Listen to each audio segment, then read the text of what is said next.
Okay, guys. So we finished talking about the cardiovascular system, and today is the time to talk about the respiratory system. So, what is in common between the cardiovascular system and the respiratory system? They keep us alive. They keep us alive. Yes. Oxygen and carbon dioxide are circulating in the body. Yes. So oxygen and carbon dioxide are circulating in our body, but cardiovascular system and respiratory system are both dealing with fluids. So what are fluids? Fluids are divided into two substances. So in order to be a fluid, you are either Or gas. excellent, or gas. Liquid or gas. Liquid in the form of blood, that is handled by your cardiovascular system. And who do we say was the cardiovascular system? The heart and the blood vessels. So the heart and the blood vessels comprise for us the CVS, or the cardiovascular system. The cardiovascular system. Now, if you add to the heart and the blood vessels, if you add to that blood, so now you don't just have a subway station and the subway trains. Imagine you just have the subway station and the subway trains and there's no people. That's the cardiovascular system. When there's a cadaver that's dead and they removed all the blood from it. So you just have a heart and these conduits, these vessels, but there's no blood flowing inside it. What is that? That's your cardiovascular system.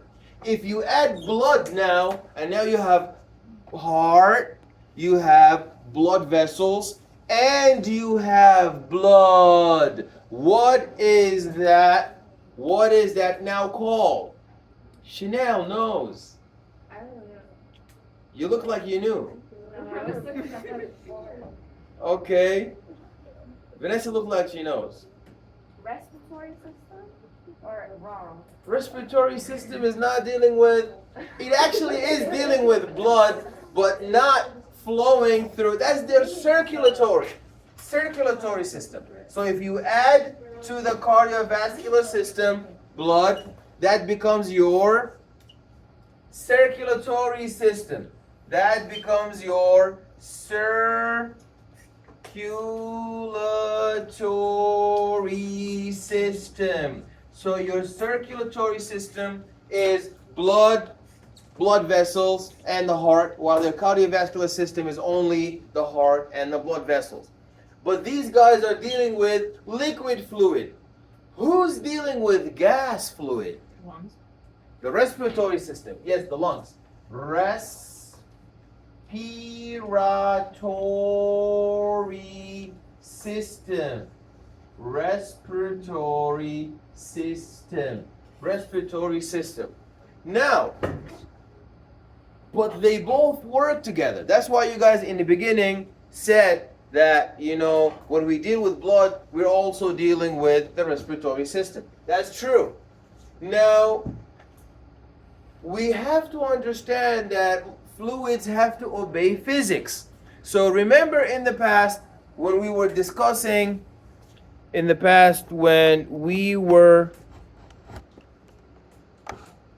phone is going to fall. In the past, when we were discussing the diffusion processes, what did we agree upon? We agreed that substances diffuse From high to low. from high to low. Good job. And So that's transition. substances diffuse from high to low.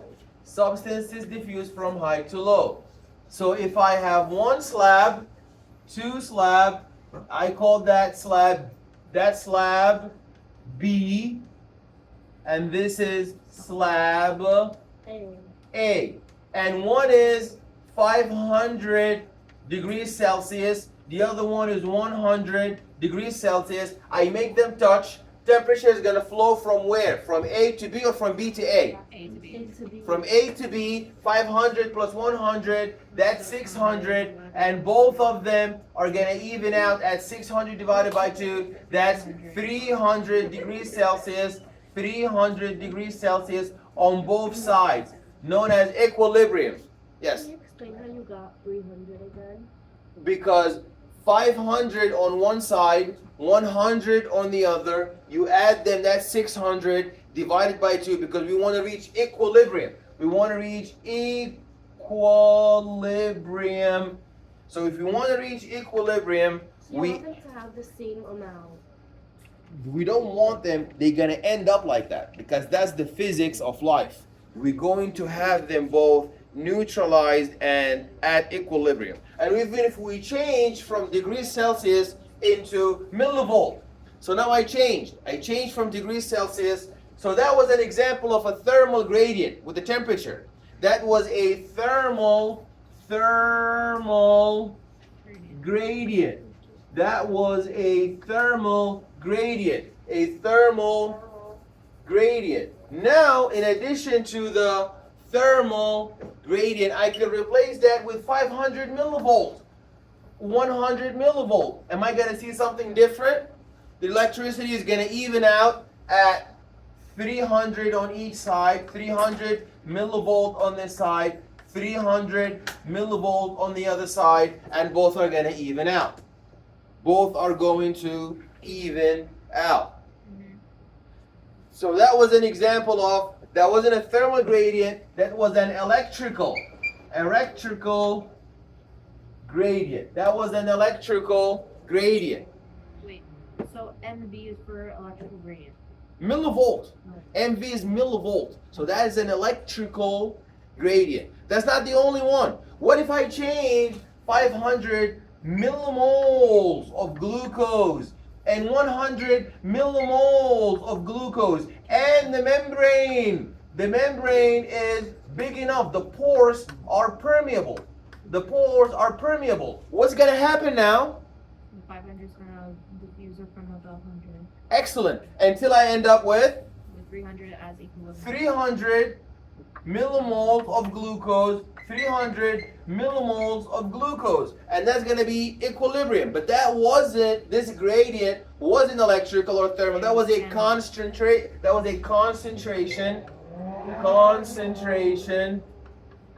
gradient. That was a concentration gradient. So in the heart, we learned what kind of gradient? Pressure gradient. So the blood flows from an area like a toothpaste. When you squeeze the toothpaste, why does the toothpaste goes from this side where you squeeze to the other side? Because the pressure was so high at the side where you squeezed and so low at where it went.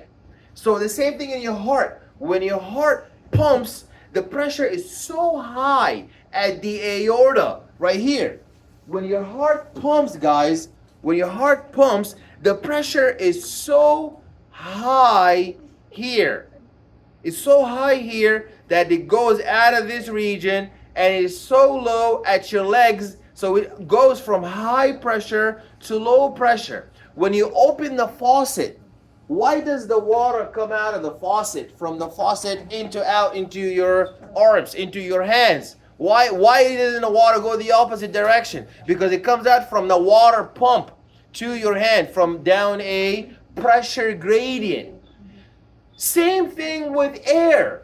Air gets out from your lung when you squeeze your lung like toothpaste. The same way your heart contracts, your lungs are the diaphragm is gonna compress your lungs, and your thoracic cave is gonna compress your lungs, and all the air is gonna come out. So do you see? The same way, in my heart, I squeezed blood liquid. In my heart, I squeezed blood fluid liquid. In my lung, I squeezed air fluid. Do you see the similarity? Yeah. And the same thing, my heart relaxes. When my heart relaxes, blood flows inwardly. When my heart relaxes, the blood flows in. And when my heart contracts, blood is ejected. My lungs, when they compress, air exhale, comes out. And when my lungs are stretched, when my diaphragm is contract, it moves down, and my thoracic cavity move out, then all the air goes like a balloon, goes into my lungs. So do you see the similarity? When I began asking what are the similarities between the cardiovascular system and the respiratory system, it wasn't just that they deal with oxygen and supplying oxygen to the tissue. It's also in the way that they obey physics. Both of them are dependent on pressure gradient. Both of them are dependent on pressure gradient. In pressure gradient, my heart is pumping the blood from area of high pressure to tissue area of low pressure, and your lungs are, they're not pumping the air, but they are expelling the air. And the lungs, unlike the heart is autorhythmic. It contracts by itself. But the lung doesn't squeeze itself. Somebody else squeeze it. Your diaphragm squeezes it. Move up. Push up against it. Your rib cage, compress, push down, squeeze the balloon, air come out. If you want air come in, your rib cage is gonna push out, pull out until all the air is going to enter into your lung. Your diaphragm move down. You really gotta get this one down, guys. You really gotta know this one. So, your lungs, how does the lung work? How does the lung work? So these are my lungs. These are my lungs. That's my trachea. That's my trachea. And this is the tracheal bifurcation. So the trachea split into two. That's the tracheal bifurcation. And these are my lobes. That is my right or left lobe. So on the lab practical, when I point to you and tell you on this model, what is that? And you say, that's the lung. That's half a point because I have two lungs, right lung and a left lung. You have to get the polarity, the laterality correct. You say, that's my right lung. And you gotta know, right is not your right. It's his right. It's his right. His right. It's his right because he is the anatomical position. That's my cadaver. So that's his right. And that's my right. That's my left. So remember the left heart, the left pump, and the right heart, and the right lung, and the left lung. So you got to know your anatomical position. Your anatomical position is you align yourself with the model. So you can look at the model however you like. You can go behind the cadaver. You can come to the side laterally. You can look at it in the front. But it is the anatomical position. So always align yourself with it. Your left, the cadaver left. Your right, the cadaver right. So now this is the, what is that, Ellis? It's a right cadaver. That's the right cadaver. You got the half part right. That's the right. That's not the right cadaver. That's the right lung. Oh. Oh, yes, I am touching it. Right here. I was So touching what's here. the cadaver? The cadaver is the body, the dead body. The whole thing. Oh, why did I say that? Okay. Okay. Anyways, we good? We understand that? Yeah. That's the anatomical position, right from left. So is that my right lung or left lung? Left. That's my left lung. Is that my right lung or left lung? Right. So you align yourself with it, like this. You make that part your left. You make this part your right. Okay. Now this lung, it's very important to know, this lung, this is your left lung, and this is your right lung. Both of them have a bottom fissure, have a low fissure. Do you see the fissure on the bottom? This bottom fissure, you see the fissure on the bottom? Yeah. Right here, this tiny fissure. Please look at this. This model has only one lung. But please look and pass it around. Oh, there's one in here. Oh wow, good. So, but that is right too. We need the left one. It doesn't exist, but we're just gonna see it on the computer. Can I pass it? Can you pass it around? Yeah, please. So the bottom. So both of them have bottom fissure. What is the bottom fissure called? The inferior lobe. Nope. I said the fissure, not the lobe. The fissure. Wait, what is a The fissure? middle? The fissure is that cut.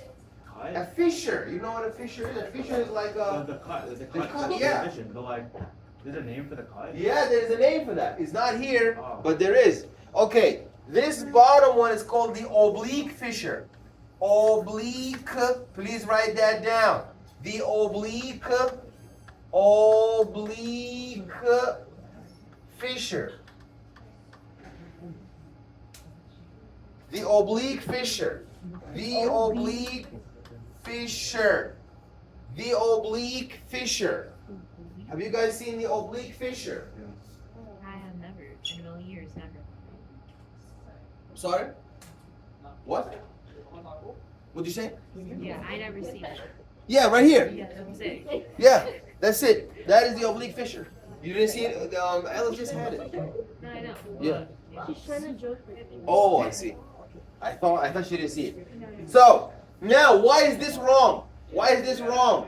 If I ask you on the exam, yeah. Because you have to specify the right and left. Exactly.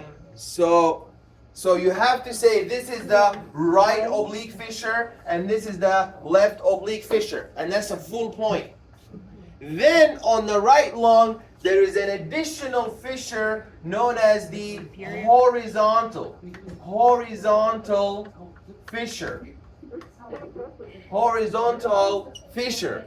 This horizontal fissure is only found, where is the lung? There were two, right? Where's the second one? Okay, you guys have one, you guys have the second one.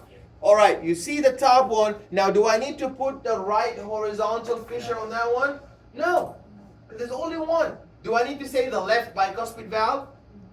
No. There's only one bicuspid valve. But I need to say left atrioventricular, because I have two. I need to say the left oblique, because I have two. But here, I have only one horizontal fissure in my lung. I don't need to say a right horizontal fissure, because there is no left horizontal fissure. Now, after I labeled my horizontal fissure, the top lung, now I divide with my fissure the lung into lobes. That's the superior lobe. In the middle, that's your middle lobe. And on the bottom, that is your inferior lobe. That's your inferior lobe. Okay? That's your inferior lobe. Thank you.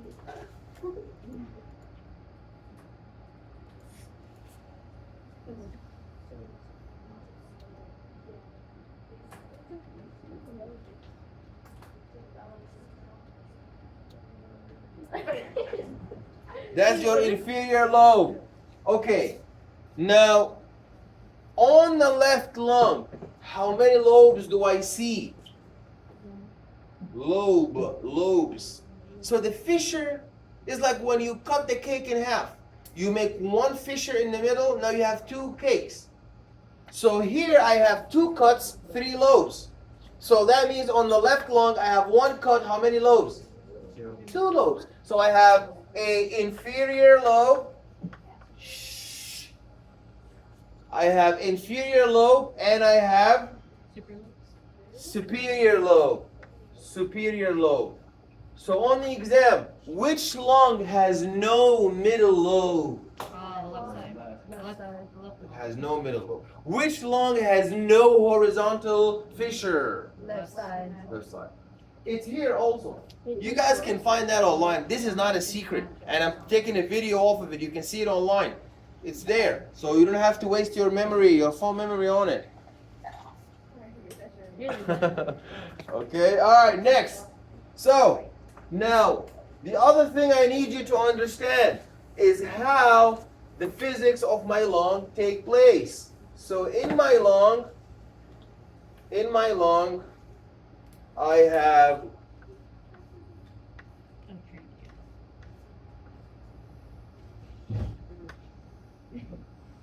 I have a diaphragm. This is my diaphragm. And I have the intercostal muscles and the rib cage.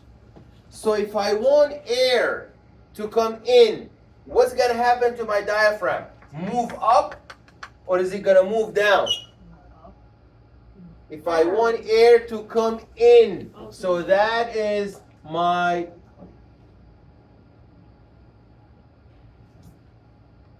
if I want air to come in, if I want air to come in, if I want air to come in, these guys, is my diaphragm gonna move down, or is my diaphragm gonna move up? Down.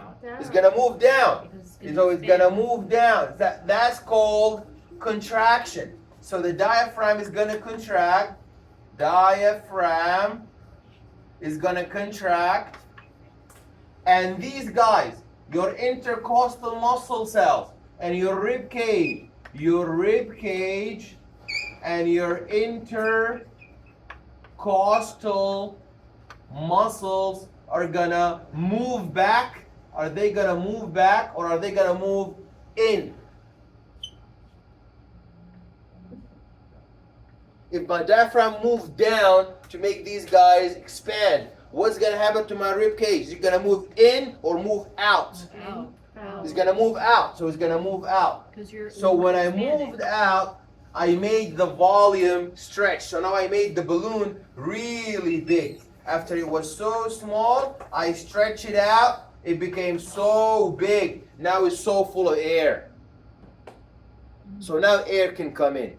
If I want to now exhale, get all the air out. If I want to exhale, what do? Is my diaphragm going to move down, or is my diaphragm going to go up, compress against the lung? Go up because That's called relaxation. So that's why exhaling is spontaneous. It's like rolling down the mountain. It's like a bowl rolling down. The hard one is inhaling. You have to move things out and move things down. But exhale, it just happens. So that's why we relax. We relax the diaphragm in exhaling, and we contract it in inhaling. We relax our rib cage in exhaling. We relax our rib cage in exhaling. We relax our intercostal muscles in exhaling. And then the air is going to come out. The air is going to flow out. Is it clear? Mm-hmm. Okay, so now I need you to understand the difference between internal respiration and external respiration. What's the difference between internal respiration and external respiration? Well, you have to line up your compartments correctly. You have the air or the atmosphere. You have the atmosphere, right? And then you have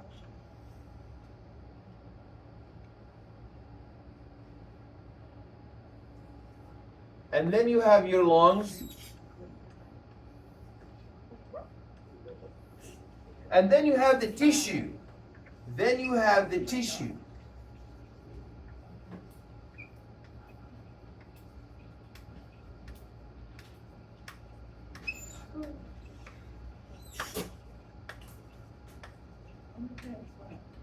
Then you have your tissue. Okay, what happens now is that air is going to come from, so you have three compartments. Number one, that's air, that's outside. Number two is the lung. And number three is the tissue. Why does the tissue need air? The tissue needs air for it to filter out the rich nutrients and oxygen into carbon dioxide and waste. Good. We need oxygen for aerobic respiration. We need oxygen for aerobic respiration. And what about phosphorylation? And oxidative phosphorylation.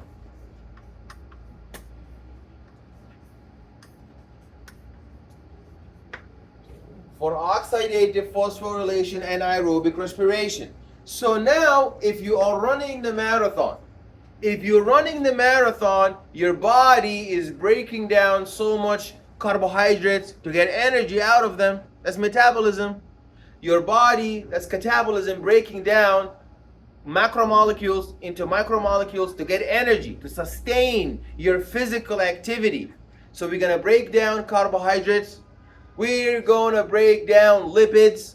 We're going to break down proteins. We're going to break down nucleic acids. So we break down catabolism to get energy. But when you get that energy, that is also a form of, you're going to make waste, right? Because you don't just eat food, you do number 2 and number 1. The food doesn't stay in there forever. Same thing with the tissue. It's not just going to take oxygen, it's going to generate carbon dioxide and metabolic waste. So in order for this movement, smooth movement of oxygen from air into the lung, into the tissue, remember we said fluids, and air is a type of fluid. Fluids do not move except from an area of a high pressure to a low pressure. That means if I want oxygen to come in, that means the partial pressure of oxygen in the atmosphere has to be the highest. Then the partial pressure of oxygen in the lung,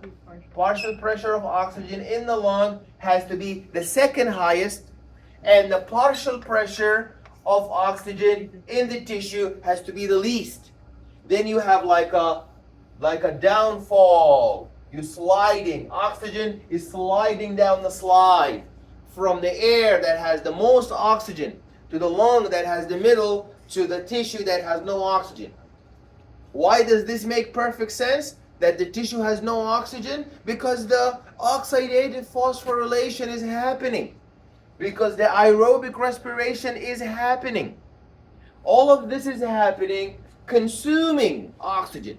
When you do oxidative phosphorylation, you consume oxygen. It's not there anymore. That's why it's the least here, and it is a lot of oxygen in the air. So the oxygen moves down. How much, if you count all the molecules in the air, what are you going to see? You're going to see that 78% of air is nitrogen. 78% of the air is nitrogen. 78% of the air is nitrogen. While 20% of the air is oxygen. 20% of air is oxygen. And 0.02% is carbon dioxide. So that shows you the partial pressure of oxygen in air is so high. But the partial pressure of oxygen in tissue is so low. Why does that make perfect sense? Sophia, why? Why does it make perfect sense that there's so much oxygen in atmospheric compartment, and there's so little oxygen in the tissue? Give her a chance. Take your time. Take your time till 4:45. Take your time. Because it starts there and it has to move all the way down. Yeah, but why not the other way around? Because the tissue is consuming oxygen through aerobic respiration and oxidative phosphorylation. You're burning oxygen. You're using it. So it's not there anymore. If you're taking money from your bank account, is it going to be more or no, it's not there? It's not there. So the same thing, you're consuming oxygen. So there's no oxygen, but there's a lot of oxygen in the bank. But in your pocket, it's gone because you're spending it. So there is a lot of oxygen. So that's how the oxygen moves from air into the tissue. Now, what about carbon dioxide? It's going to move in the opposite direction now. It's going to go from partial carbon dioxide increase. So the partial pressure for carbon dioxide is going to be the highest in the tissue, Mm-hmm. followed by second highest in the lung. And then least on the Then you know it's 0.02%. 0.02% in the atmosphere. So it is the least carbon dioxide in the atmosphere. That's why carbon dioxide move in the opposite direction from your tissue. And it makes a lot of sense that my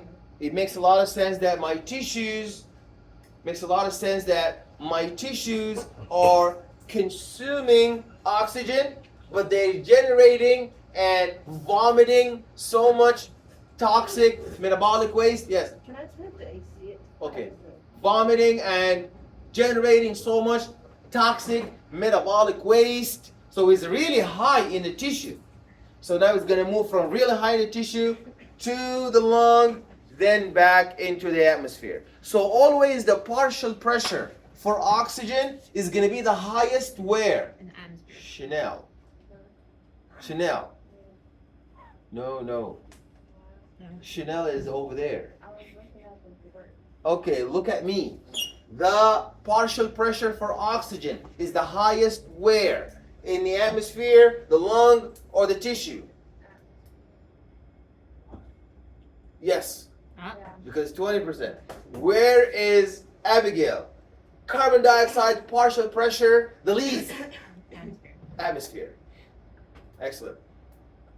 Lewis. No, that's my name. Christopher. Yeah.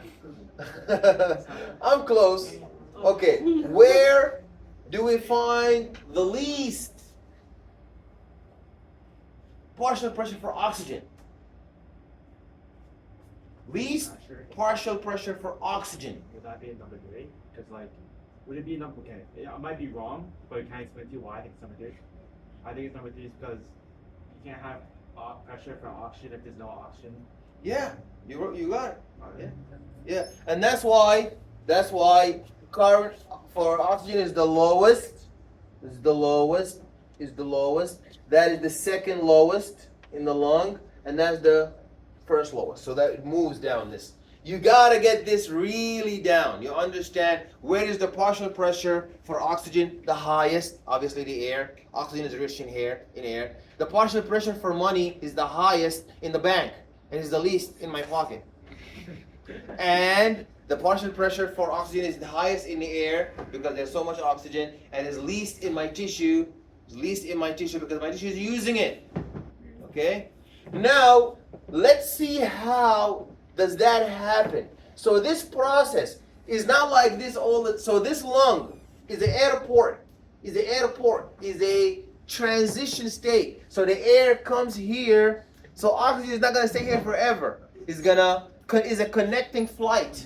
So oxygen is in a connecting flight from air into my tissue in the lung. Stays here for a little bit, then goes down. So basically, the lung is like the third. It's like the middle person. Yeah, Like the it's middle the ground. middle transition state. And that's why people who have lung fibrosis, they will never have the ability to transfer oxygen into the tissue, because even though oxygen is full of the lung, but the lung cannot get it to the tissue because the alveoli are so fibrotic, they are defected. And some alveoli, they lost their elasticity, so they cannot expand. And remember, why did I draw all of this? So we can know the difference between external respiration and internal respiration. So you know that if you buy something in Amazon or eBay, what happens is you have an international shipment where it's coming from India or China or Europe. Then when it gets into the US, then you go from like Brooklyn to Queens. So that's internal. But coming from outside, that's external. So this is external respiration. External respiration is when you going from 3 to 2. Is when your lung and air are exchanging. That's external respiration. When the lung gives the air carbon dioxide. When the lung takes from the air oxygen. That's external respiration. While when the tissue gives the lung tissue gives the lung the carbon dioxide and takes from the lung oxygen. That's internal respiration. That's internal respiration. Respiration. That's external respiration.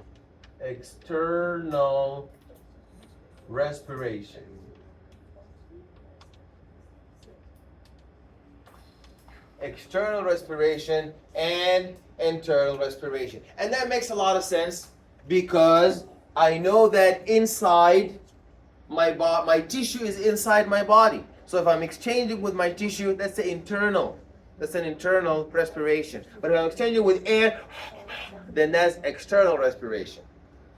You gotta know that one. External respiration versus internal respiration. How are they different? Then you also have to understand that the process is changing with each cycle of breathing. So when I'm taking a deep breath, I'm changing the pressure. That's why the diaphragm moves down and the intercostal muscles move out, exchanging the transverse diameter of my rib cage. My rib cage move out, my intercostal muscles move out, stretch my lung. When they stretch my lung and my diaphragm is contracted, then air goes into my lung. So this is known as Boyle's law. Boyle's law. What does Boyle's law say? Boyle's law says that at constant temperature,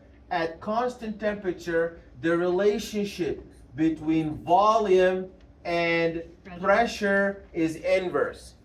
So the constant temperature here is my body temperature, my physiological temperature. So I'm 37 degrees Celsius.